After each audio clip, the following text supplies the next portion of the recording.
right now on 5 on your side at 10. Bitter breeze and black ice. Why the next 8 hours could be among the coldest we see this winter. A gunman killed by police after opening fire along a busy street. And y'all ran him over and shot him. Where's the justice in that? 24 hours later, his brother comes to 5 on your side, searching for answers. A positive trend for St. Louis. That's not surprising that crime is down. Tonight, the efforts to stop violent crimes from spreading beyond the city's borders. We start tonight at 10 with the weather impact forecast. Temperatures are free falling right now and will drop into the single digits overnight. Thanks for joining us. I'm Mike Bush. And I'm Kelly Jackson. Bitter cold and black ice will be the impacts as you head out the door tomorrow morning. Let's get straight to Chief Meteorologist Scott Connell. You know, when you get these cold temperatures and you have some sunshine during the course of a day and you get close to freezing, with all the ice and snow still on the side of the roads there in those mounds, it melts, and then you get temperatures like what we're seeing tonight across the area. It's already down to 6 in Pittsfield, 10 in Alton, Greenville, and Flora right now. It is 18 in Sullivan, just 11 degrees in Warrenton. You're getting the black ice already forming out there from whatever thawed earlier today, if it hasn't been treated with some pretty hefty chemicals too. 0 to 10 is what most of us will face tomorrow morning for our lows. So we're refreezing anything that melted. Black ice a concern. You'll probably need some extra time. The last couple of mornings, if you've had black ice on your morning commute, you probably will again tomorrow morning. Single digits out the door tomorrow morning. The good news is there won't be much of a breeze early on tomorrow. We should generally be staying pretty quiet as we head through the day. It's a bright day. So overnight lows 0 to 10, the black ice concerns, and there is more Arctic air heading our way for this weekend. We'll talk about when it arrives in a few minutes, Kelly. All right, Scott. Tonight, a North County family is coming forward a day after police killed a man who they say was firing shots into the air and at cars. His loved ones question that narrative from police. And new at 10, they tell 5 on your side's Brent Solomon the 37-year-old suffered from mental illness. Brent? Well, Mike Kelly, they're telling their story on the very day police identified the man as Darrell Dorn. St. Louis County Police told us since lives were in danger, they had to do what they had to do to stop the threat. Loved ones tonight wonder if there could have been a different approach.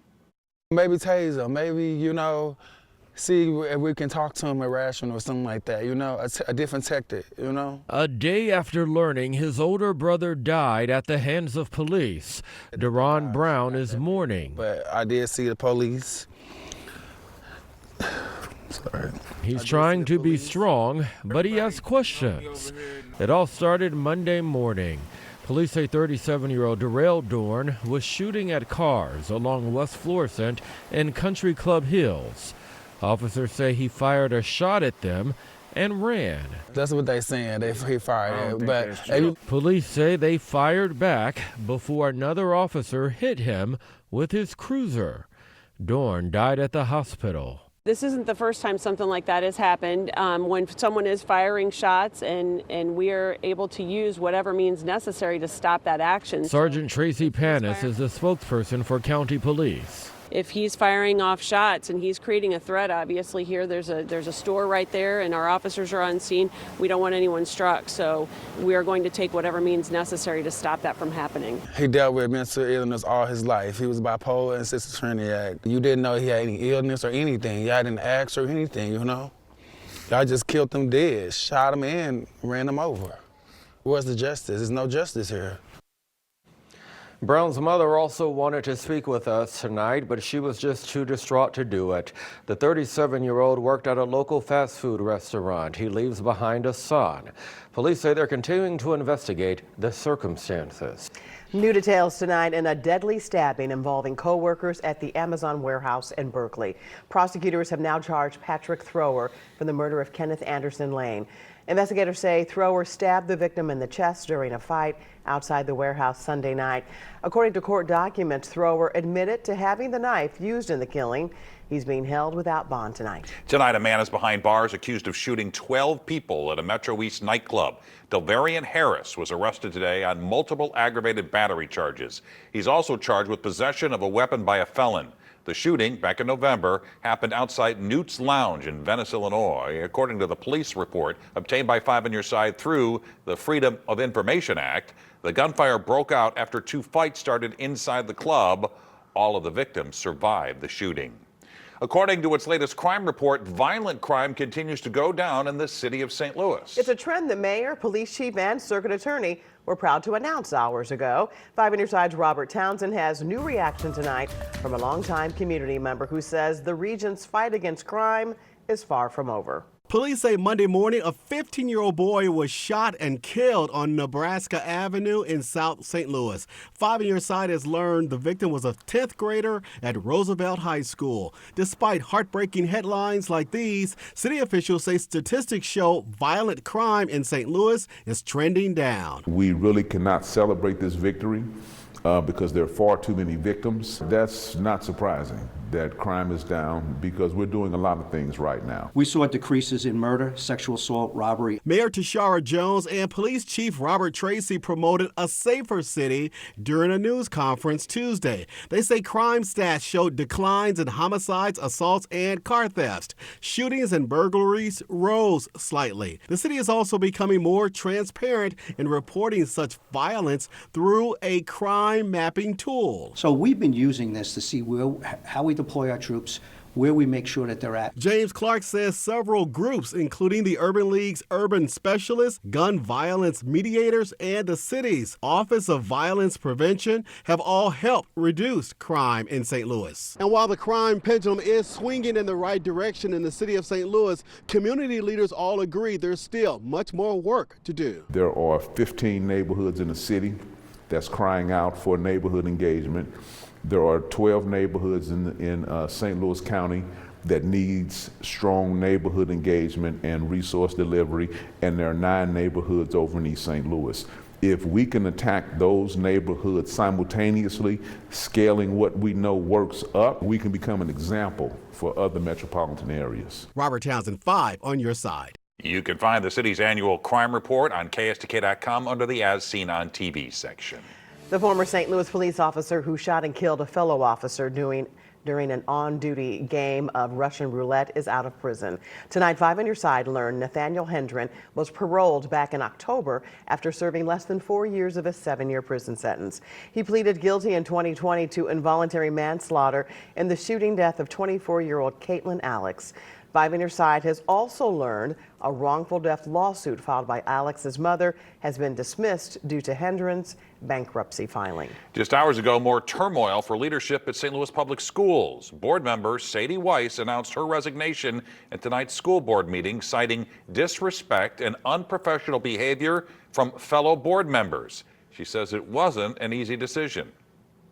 I can no longer serve on a board in good conscience that isn't acting ethically and upholding our responsibility to the public to thoroughly evaluate and report on the district's mismanagement of funds.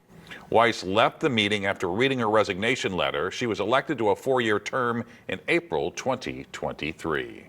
Tonight, a regional law enforcement training center was the focus of the ongoing St. Louis County Council Wars. Just hours ago, the council discussed the next steps. The state legislature appropriated $50 million last year to make this happen. 5 on your side's Laura Barczewski is getting answers on a delay at the county level. Laura. Mike and Kelly, St. Charles, Franklin, Jefferson, and St. Louis counties are all working together on this regional law enforcement training center. But right now, they need action from St. Louis County to move forward. Recruit McCann. On Tuesday, the latest class of St. Louis County police recruits were introduced to the St. Louis County Council. They will be starting their training at the current facility, which Lieutenant Colonel Norman Mann says is getting the job done. Sure, our current establishment was built in 1988, so as you can imagine, we've outgrown it. And again, the way of technology, we need some upgrades. With $50 million from the state, they hope to get those upgrades in the form of a new facility they would share with the region. I mean, this benefits the community as a whole. You know, we want our officers to have the most updated, state-of-the-art training possible, because that only enables us to better serve them. St. Charles County Police Chief Kurt Fritz says this new center will have standard things like a shooting range, classrooms, and a fitness center, but will take it a step further with a high-speed driving track and more. I think the real-time, real-life simulation rooms the more hands-on instead of just a classroom. Classroom work is important, but it's the hands-on training that we can do, the practical exercises that this building will enable our offices to do. But before they can even get to the building stage, they need to draft an intergovernmental agreement, which St. Louis County Executive Sam Page believes needs to be drawn up by attorneys outside the county to the tune of $25,000. We have generalist attorneys in our legal department. This is a specialist exercise that's done by very few people. County Councilman Mark Harder says he doesn't think outside attorneys are necessary with more than 25 lawyers who work in the county councilor's office. I don't think we need to spend $25,000, but if we do need to spend something, I'm willing to spend something to get this moving down the road. St. Charles County Executive Steve Ellman says if they don't take action, they could lose the funding. If we let this opportunity pass, an opportunity for $50 million, the people in Kansas City and Springfield and Columbia will just be laughing. They will be laughing and they'll be up there trying to get the money instead of us. Tonight, the council was unable to expedite a vote regarding an outside attorney because one council member was absent. So they'll have to take this up again at the next meeting. And if they do decide to bring in that attorney, Page says the agreement could be finished in a couple of weeks. City leaders and residents are weighing in on how to spend $277 million from the Rams settlement. The Board of Aldermen held a hearing today at City Hall to discuss Transform STL, the Transform STL Act.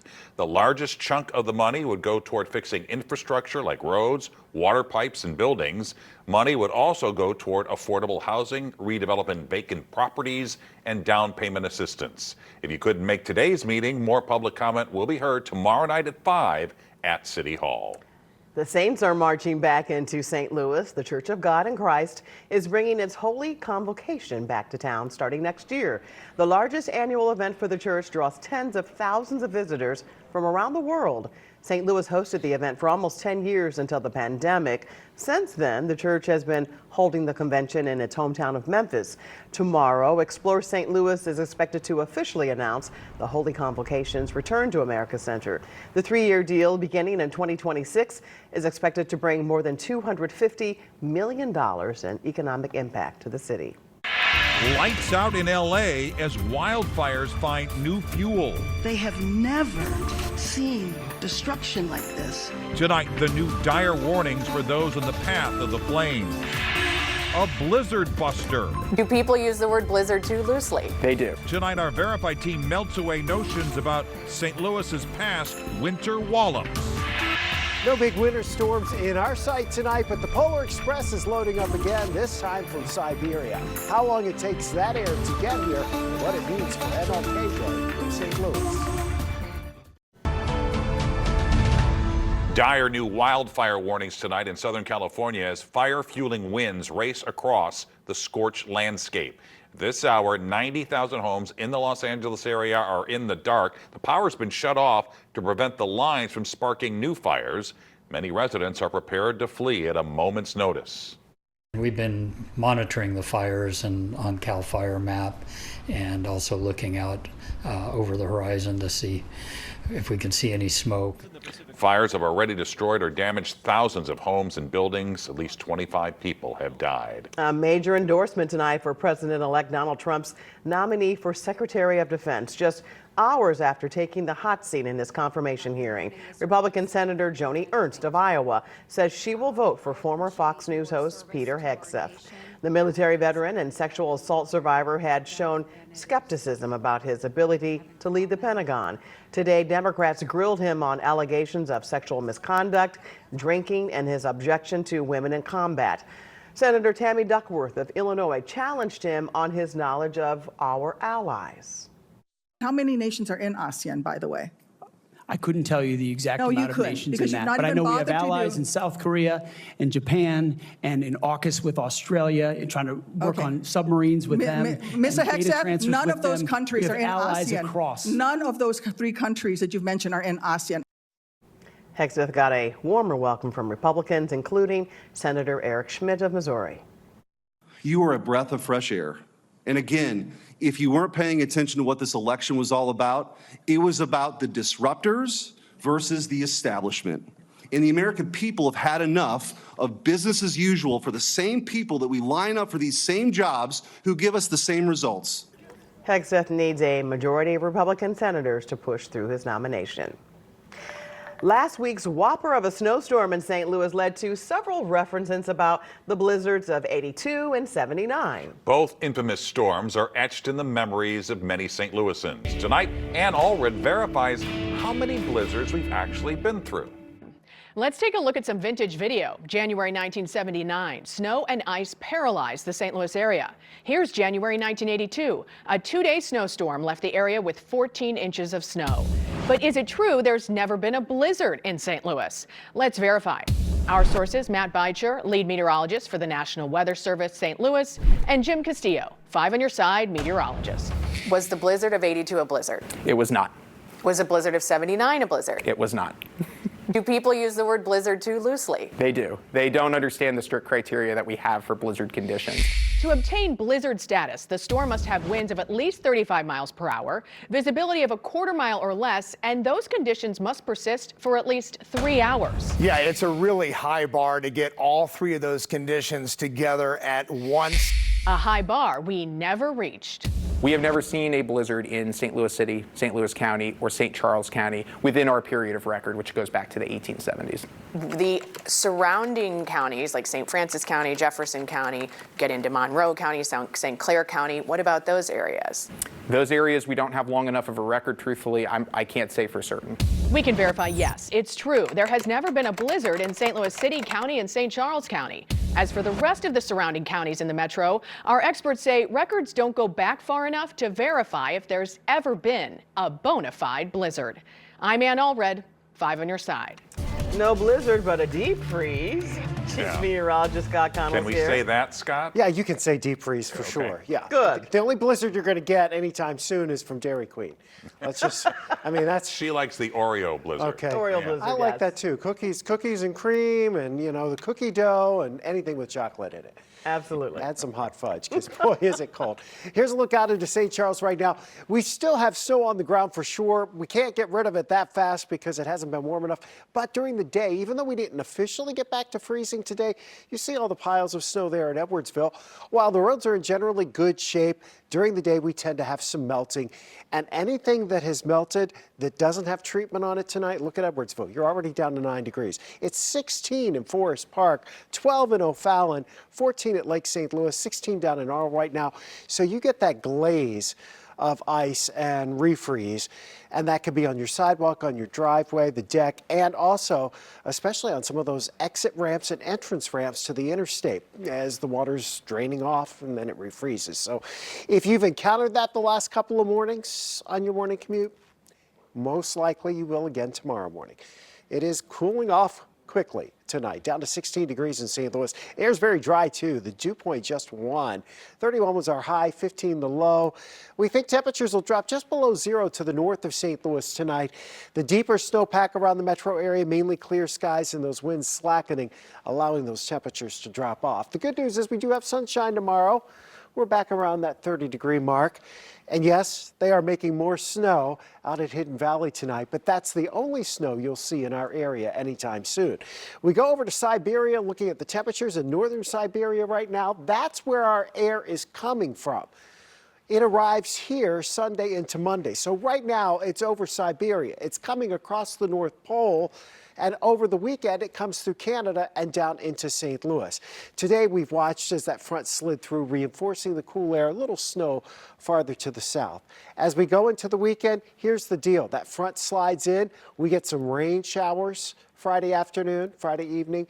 So Thursday and Friday, it's relatively mild. Could we end as a couple of snowflakes early on Saturday? Yeah, it's not going to be an impact. Then the front comes through. The cold air's here. Monday morning wind chills. They are below 0 around St. Louis, and that's without much of a breeze because Monday's high is only 15. So your MLK Day is going to be a cold one for the day of service. Hopefully you have a project that's inside on Monday.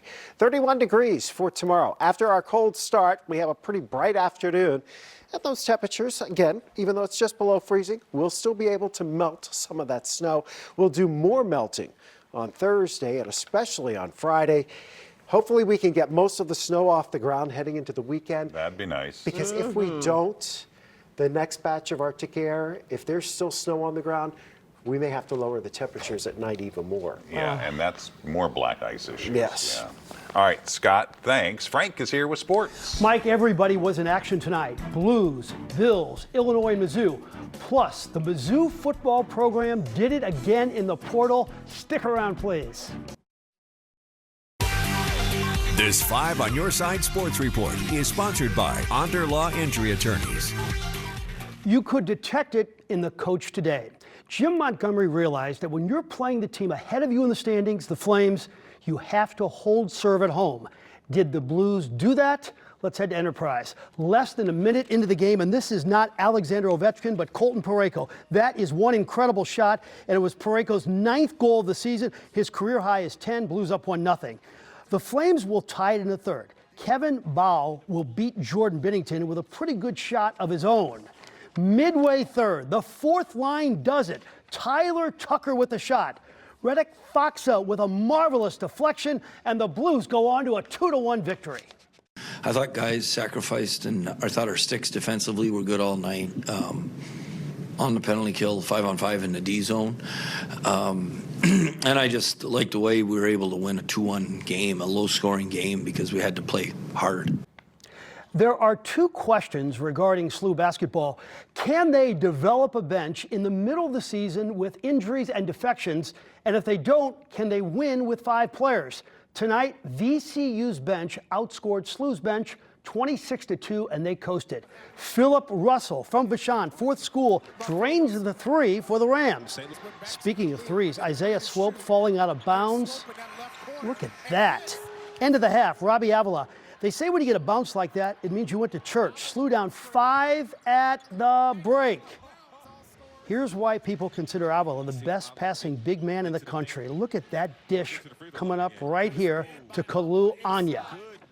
Then SLU got sloppy with the ball. They got tired, and the Rams made them pay. They took 35 more shots than SLU, and VCU dumped themselves to a 78-62 victory. You can lose. You're not embarrassed to lose to VCU, who's a great team on their home floor. That's not embarrassing. You obviously want to win the game, but to lose in the way we did, was embarrassing. And so now we got to, we got to learn from it. We got to grow from it, and we got to come back to work. Mizzou's task was even tougher. Go to Gainesville and knock off the 5th-ranked team in the country, a team they have not beaten in 4 years. Wins like this get you into the NCAA tournament. With Mizzou, it's a different hero every night. Caleb Grill was John Sunville in the first half. They weren't just threes, they were contested threes, 4 of them, and Mizzou was up 50-34 at the break. How about second half? Trent Pierce with maybe the dunk of the year. This is a facial, folks. And this is unfortunate. Tony Perkins got booted for this moment. Ooh, a flagrant 2. Later, Pierce will get a dunk, and right now Mizzou leads by 4 with about 2 minutes to play. He looks like a choir boy, but Kasparas Yakachonis is really an assassin for Illinois. Tonight at Indiana, he was a combination of Steve Nash and Luka Doncic, the 3 to open things up. Here's another, and this game was over early.